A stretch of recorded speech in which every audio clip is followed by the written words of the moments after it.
மக்களின் தளம். வணக்கம்.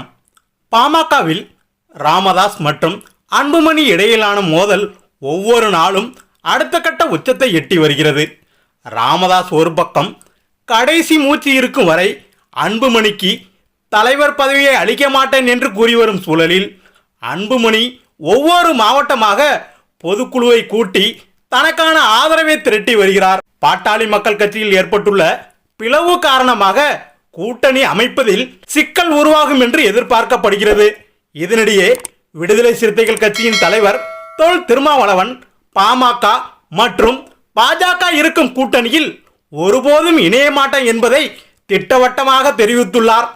அது மட்டுமல்லாமல் திமுக கூட்டணிக்குள் பாமக வந்தாலும் விடுதலை சிறுத்தைகள் கட்சி வெளியேறும் என்பதையும் கூறியிருக்கிறார். பாமக குறித்த திருமாவளவனின் கருத்து குறித்து பாமக நிறுவனர் ராமதாஸ் செய்தியாளர்களை சந்தித்த போது கேள்வி எழுப்பப்பட்டது. அப்போது டாக்டர் ராமதாஸ், அது அவருடைய கருத்து, அவருடைய கொள்கை, அதில் கருத்து சொல்வதற்கு நான் யார்? ஒவ்வொருவருக்கும் ஒரு கருத்து, ஒரு கொள்கை, ஒரு முரண்பாடு, ஒரு ஈர்ப்பு உள்ளிட்டவை இருக்கும். அதற்கு நாம் கருத்து சொல்ல வேண்டியதில்லை என்று டாக்டர் ராமதாஸ் தெரிவித்துள்ளார்.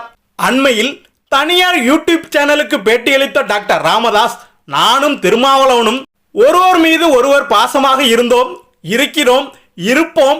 பட்டியலினத்தை சேர்ந்தவரின் சடலத்தை ஊர் தேர்வின் வெளியே கொண்டு செல்ல அனுமதி மறுக்கப்பட்ட போது தடையை மீறி அந்த சடலத்தை தோளில் சுமந்து சென்றேன். அதற்காக தமிழ் குடிதாங்கி என்ற பட்டம் கொடுத்து பாராட்டியவர் தொல் திருமாவளவன் அவர்கள்.